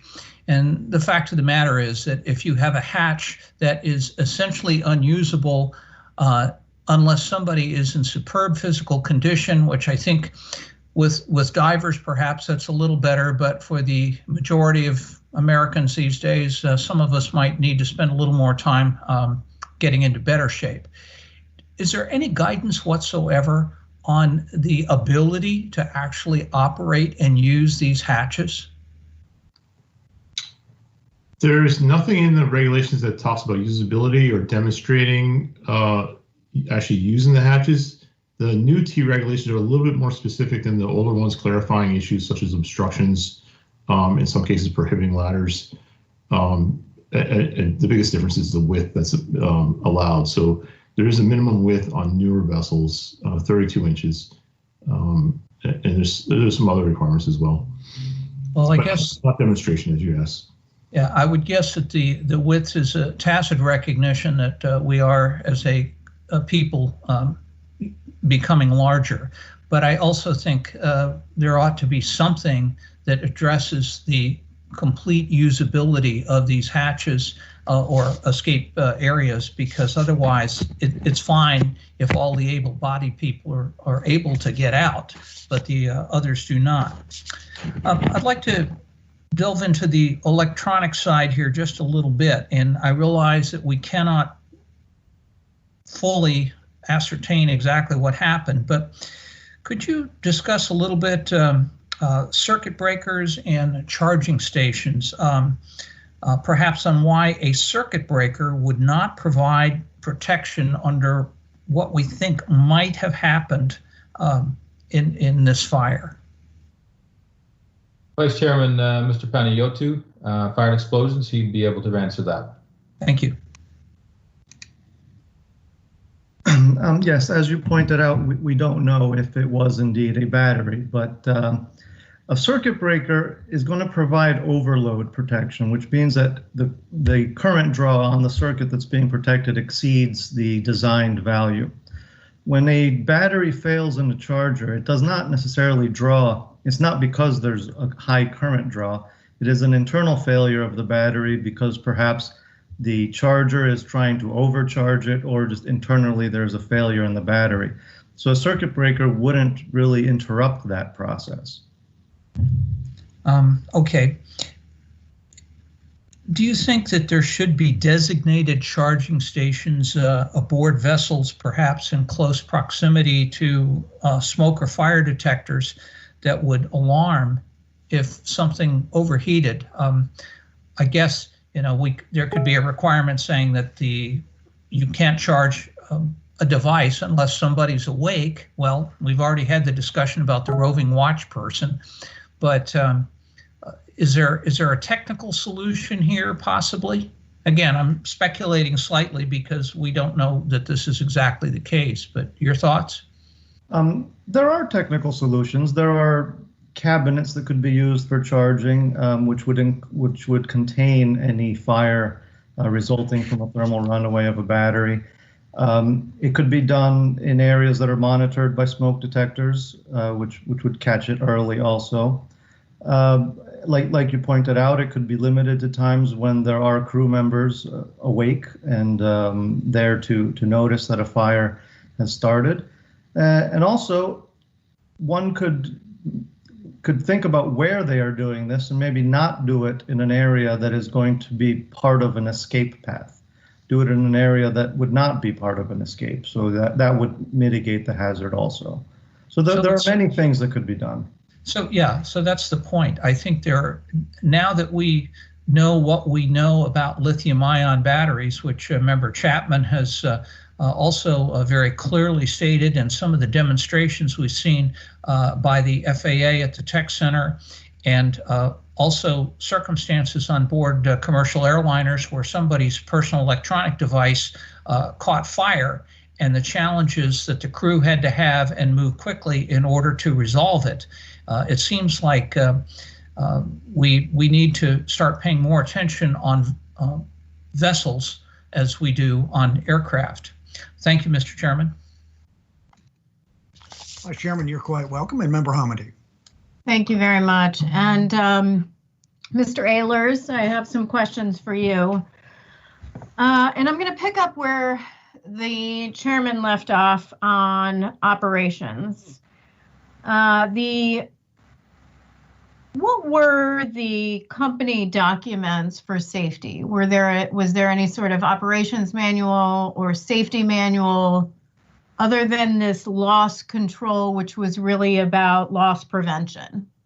Yeah, no, there was no documents. When we interviewed the owner, he said that that was the purview of the captains of the vessels. So other than the loss control program, we didn't find any documents that pertain to safety. And when you say purview of the captain, you don't mean purview as in the captain has to come up with a safety manual, but the captain is directly responsible for safety. That's correct. Okay. In the loss control document that the company hands out, it says, "We strive," I'm quoting on the first page, second page, "We strive to attain a high level of safety in all activities." And keep that in mind when I ask you the following questions. In an interview, you asked excellent questions of the owner of Truth Aquatics. You asked him, for all your crews, do they regularly drill for emergencies? He said yes. Is that true? Based on the responses we got from crew members, no, that wasn't the case. Again, as we spoke with the first deckhand, second captain, and second galley hand, they had said that they hadn't done a fire drill, which is one of the required drills on board the vessel. Yeah, in fact, you went on to say, does that emergency drill include fire? Yes. And then you ask, do they keep logs of those emergency drills? He says the owner. That's up to the captain. Then you ask about policies and procedures. He says, I'd have to look, maybe, basically he says, could be something on board the vessel. Then you ask about watch standing procedures. No, the company doesn't have any. You ask about company-wide procedures, and he responds, that's all run by the captain. And then later again, you ask, when was the last time you were on the boat? Says it's been a while, can't recall. Where is Truth Aquatics located where the boat is? How close?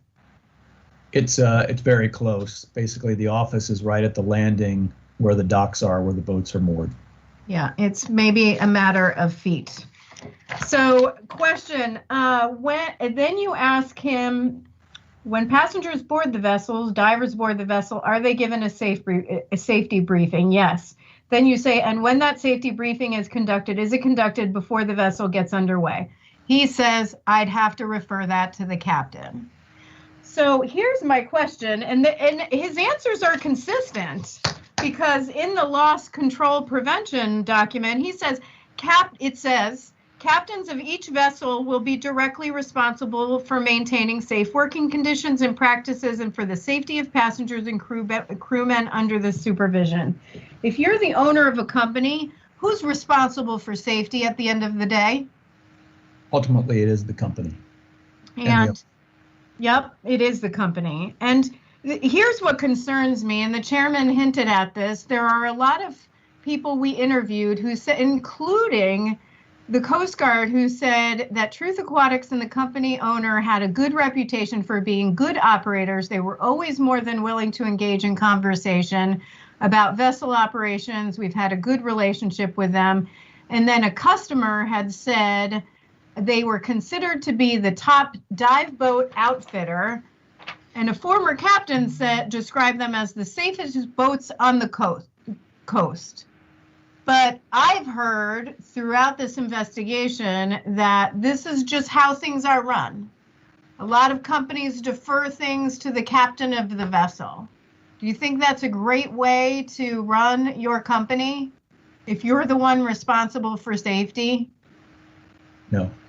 No. So after this fire, and I hate the term accident in this case, because in my opinion, it's not an accident if you fail to operate your company safely. after the fire occurred, the Truth Aquatics made some changes, and I'm almost done.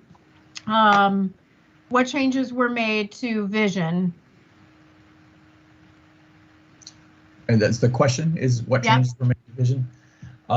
They have installed another exit in the bunk room going to the weather decks, and they have installed a fire detection system, and then also an extensive fire detection system, and then also a recharging box for cell phone and battery recharging. Things that could have been done before anyone perished in an accident. Thank you very much. Member Hamady, thank you very much. And Member Graham. Thank you, Mr. Chairman. I want to talk about or ask some questions about regulations, and especially as they pertain to the emergency hatch. And I appreciate Member Hamady talking about the emergency hatch. I did watch the YouTube channel of your staff member going through that hatch, and I don't see how a average human with a life jacket on could get up through that hatch, actually get to it to begin with. It'd be rather difficult and get through that without being a contortionist. So the team here is going to propose a recommendation to the board that we take up that requires all small passenger vessels, including those constructed prior to 1996, to provide a secondary means of escape into a different space other than the primary exit. And I support this recommendation. My question is if a vessel was constructed prior to 1996, as was the conception, when does 46 CFR Part 177 apply to the alteration or modifications made to an existing vessel? Member Graham, Mr. Muse, our Survival Factors Group Chairman, can answer that. So, Member Graham, that determination will be made by the local officer in charge of marine inspection. They might defer that to the Marine Safety Center, where the Coast Guard has naval architects to do plan review. But ultimately, a major conversion would be a decision that would be made on a case-by-case basis. Okay, yeah, so I want to talk about that. So it's a major conversion. So how does Part 177 define a major conversion? Do you have that by chance? I do not, sorry, ma'am. Okay, well, I'm going to read it because I have it here. I have some questions on it. Major conversion means a conversion of a vessel that is determined by the commandant. 1, substantially changes the dimensions of carrying capacity of the vessel. 2, changes the type of vessel. 3, substantially prolongs the life of the vessel. Or 4, otherwise so changes the vessel that it is essentially a new vessel. So would the construction of a new secondary means of escape, such as an escape hatch, is that being considered a major conversion according to Part 177?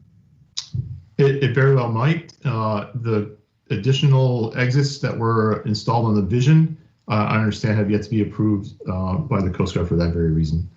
Are they operating with it the way it is right now? They are not operating it right now, but that's probably because of the current pandemic issues. Okay, because that would be through what, a watertight barrier, would it not, to the floor of the main deck? It would be, yes. Okay, that's I was trying to understand that. So if the construction of a new emergency hatch is subjected to the new T regulation, what does Part 177 say about the size of the escape hatch? The escape hatches have to be a minimum of 32 inches or 1/3 of an inch per person that has to escape through there. That's obviously for larger vessels. Deck scuttles are allowed to be 18 inches. Okay. And it also says something about must be sufficient for rapid evacuation in an emergency for the number of persons served. Is that correct? That's correct, sir. Okay, so how is rapid evacuation determined? It's not further defined or discussed anywhere in the regulations. Once again, it's not defined, yeah. Also, does Part 177 say anything about the dimensions of this? Well, it does say something about the escape hatch and everything, but does it talk anything about allowing a ladder and the means to an emergency exit, the use of a ladder? Ladders are not the best tool to use for egress, just because some people can't physically use them, especially if they're injured or disoriented. For that reason, they're not allowed on vessels over, I believe it's 65 feet or 20 meters. Yeah, I think I saw that. So would what the Vision put on, a new escape hatch, would that meet that part, 177? It might not, no, for that very reason. Okay, all right, thank you for that. And I see I just have a few seconds. I just want to make a statement about the roving patrol.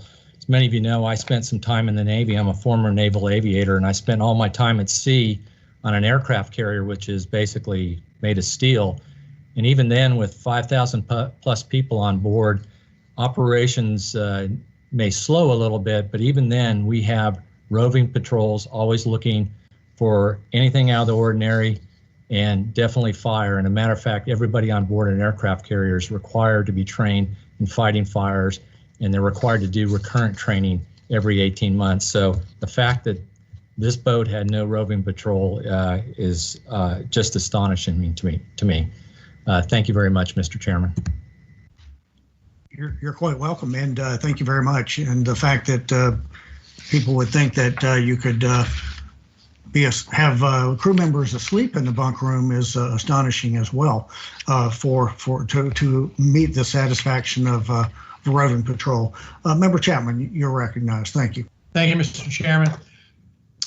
Today we'll consider a draft recommendation calling on Coast Guard to revise its regulations to require all vessels with overnight accommodations to have interconnected smoke detectors.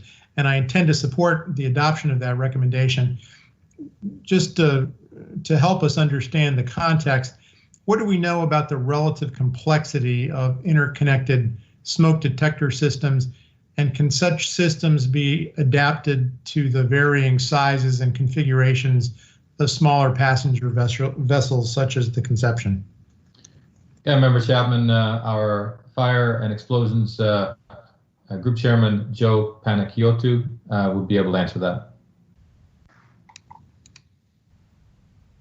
Interconnected smoke detectors are not complex smoke detectors. The only difference between them and the standard smoke detectors is that they communicate with each other. That could be achieved wirelessly or even hardwired, depending on the choice you make as to what system you want to use.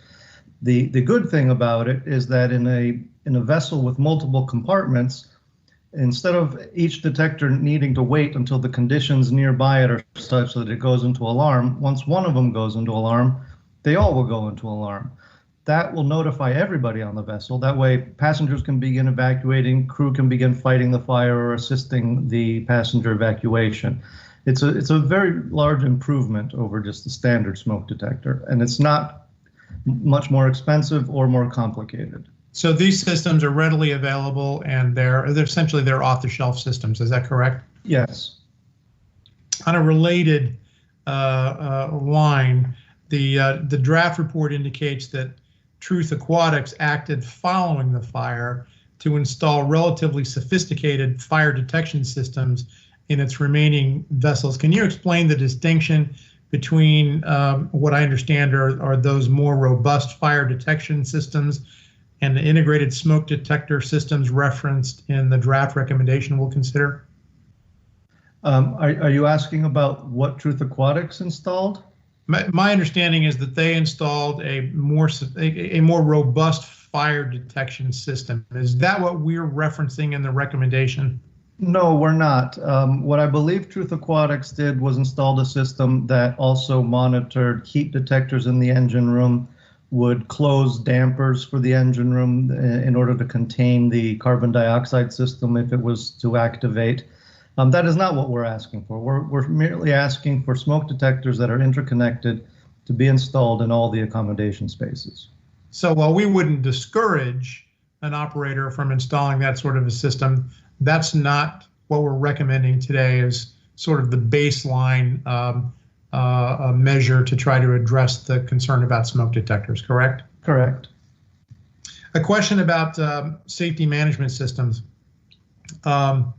And I support reiterating the recommendation, as we will do later today, calling for operators of all U.S. flagged passenger vessels to implement safety management systems. I'm a big believer in safety management systems.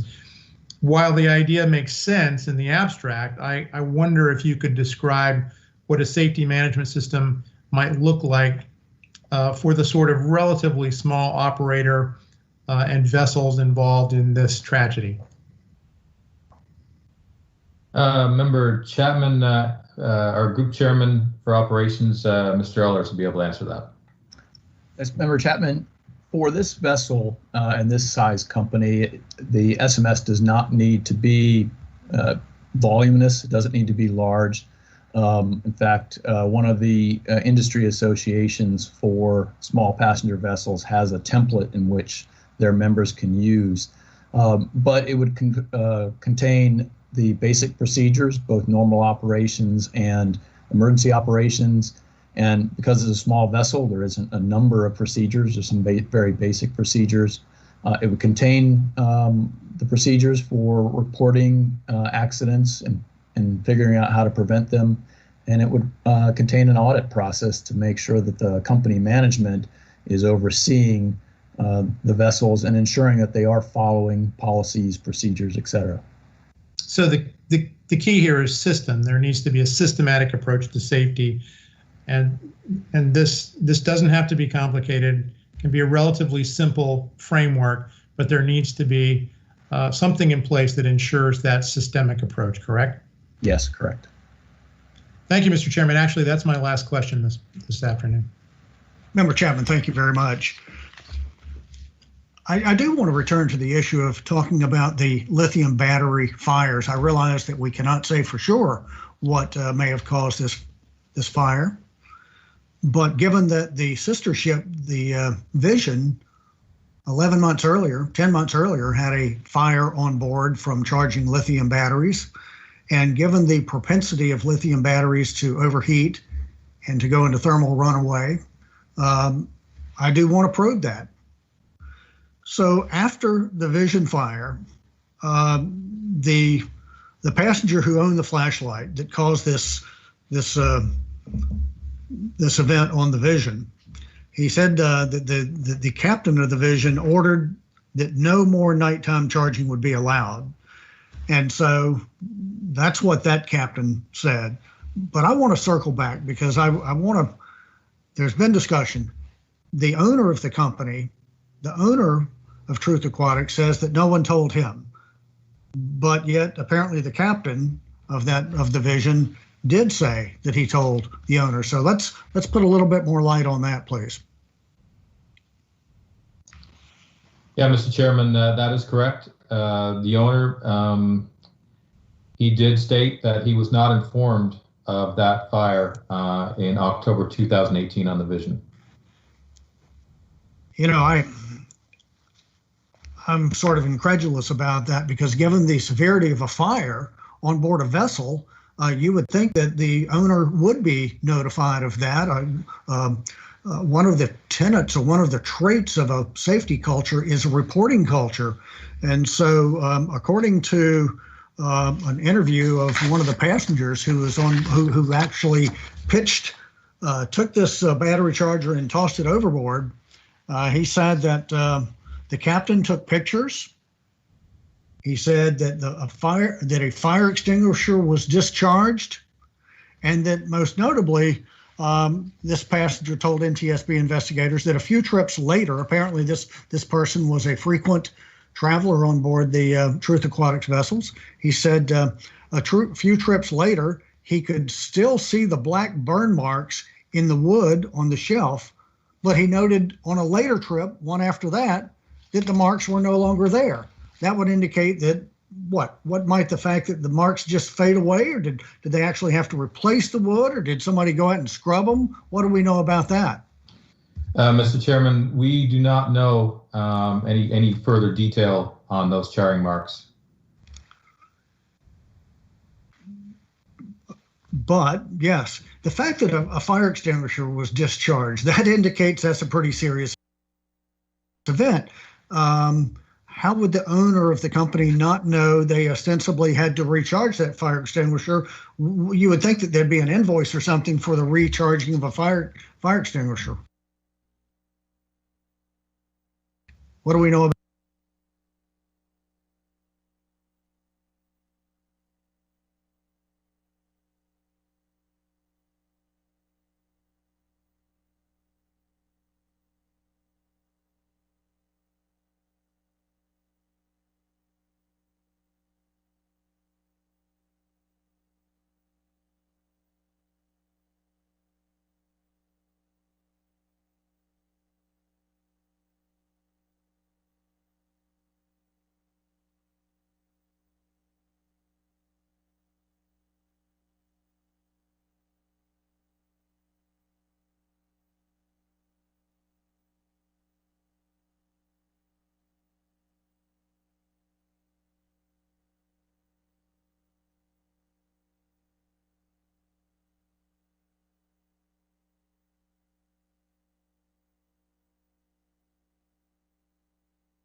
Samsung Galaxy Note 7 had to be basically banned from airplanes because of these battery problems. E-cigarettes catching fire. At least 2 cargo planes, we're talking Boeing 747s, that were brought down by bulk shipment of lithium batteries. Vape pens catching fires.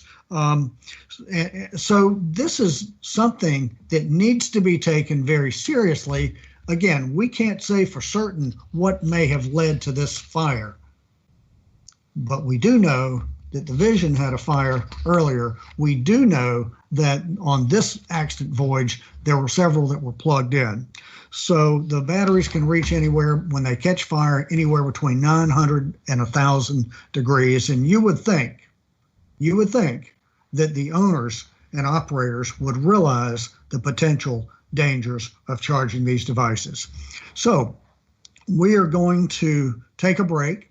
I'd like to invite all participants to please turn off your cameras and your mics. There will be more questions after the break. I'd like for each board member to text me about how many more rounds of questions they anticipate, and we will reconvene on East Coast time at 3:20, which of course on the West Coast time would be 12:20. So we are in recess. We'll see you in 17 minutes.